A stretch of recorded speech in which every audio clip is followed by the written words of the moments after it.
Welcome back to the Southern Saints podcast. Today we're tackling a few questions that surprises a lot of people. When people say God preserved his word throughout history, what does that mean exactly? And what does it look like historically? Let's consider these questions with the Apocrypha for a moment. Was the Apocrypha considered scripture before the 1500s? The short answer is for most Christians throughout history, yes. These books were widely read, quoted, copied in biblical manuscripts, and used in church life for centuries. Although debates about their exact status did exist, in this episode, we're going to explore that history. Let's dig in.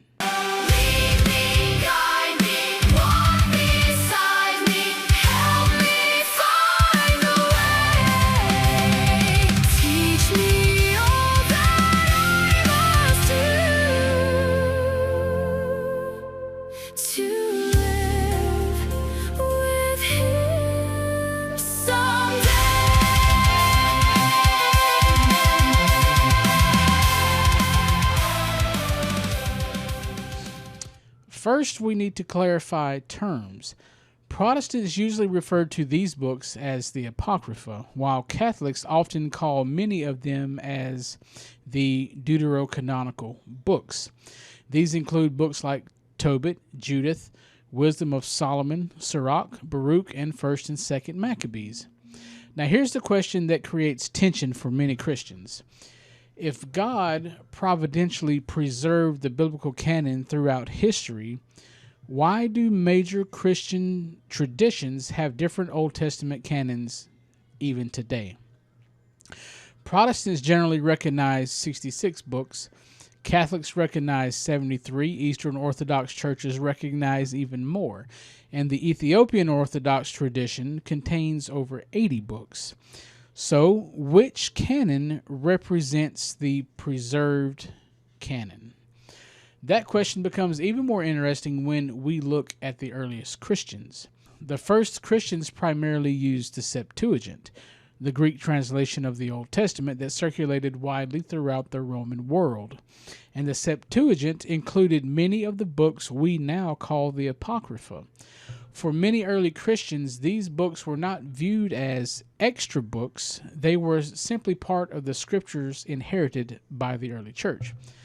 Now, I must recognize that not every early Christian agreed completely on the status of every book.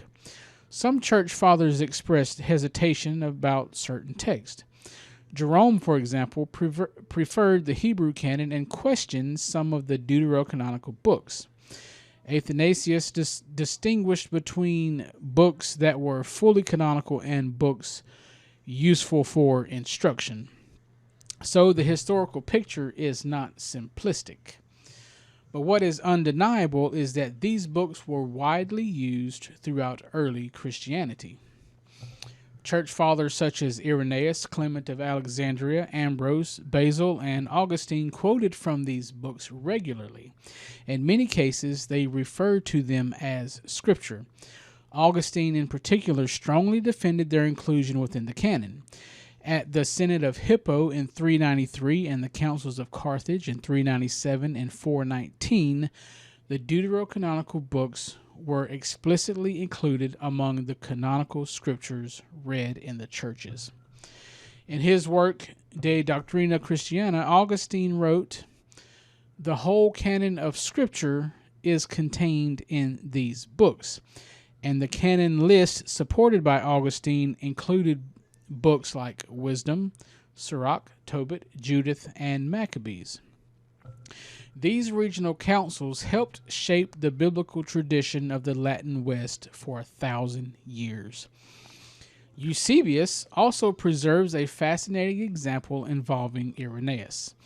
While discussing the wisdom of Solomon, Irenaeus introduced the quotation by saying, "Well did the scripture speak." Wisdom of Solomon was referred to as scripture. That tells us something important. At least for many early Christians, these books carried scriptural authority. Then we move into the medieval period. The Latin Vulgate, translated primarily by Jerome, became the standard Bible of Western Christianity for centuries. Even though Jerome personally expressed doubts about some of these books, the broader church continued including them in the biblical tradition. For over 1,000 years, Christians copied these books in their Bibles, read them in churches, used them in theology, and treated them as part of the wider scriptural tradition. Even the early reformers did not immediately remove them. Martin Luther's 1534 Bible included the Apocrypha in a separate section. The 1611 King James Bible also included them. In fact, English Bibles commonly printed the Apocrypha for centuries. That historical reality creates an important question. If the 66-book Protestant canon was always the universally recognized canon of the church, why were these books included in Christian Bibles for so long? Now, different Christians answer that question differently. Some Protestants argued that the church gradually drifted from the earlier Hebrew canon and that the Reformation represented a recovery of the more ancient standard.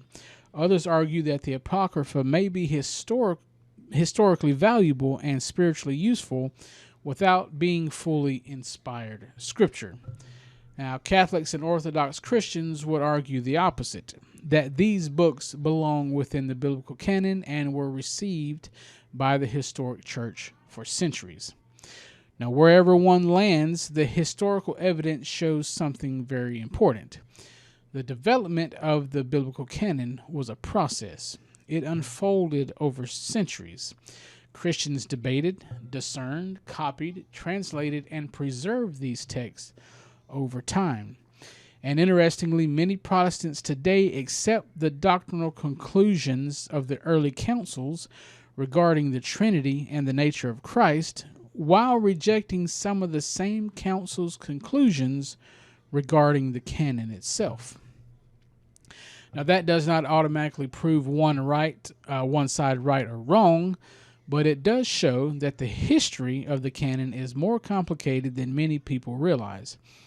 So, was the Apocrypha considered scripture before the 16th century? For much of Christian history, absolutely yes.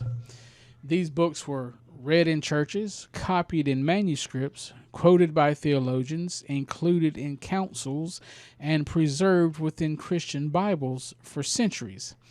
At the very least, history demonstrates that the Christian canon developed over time, and that reality should challenge all of us to think more deeply about biblical authority, tradition, and what it means to say God preserved His Word throughout history.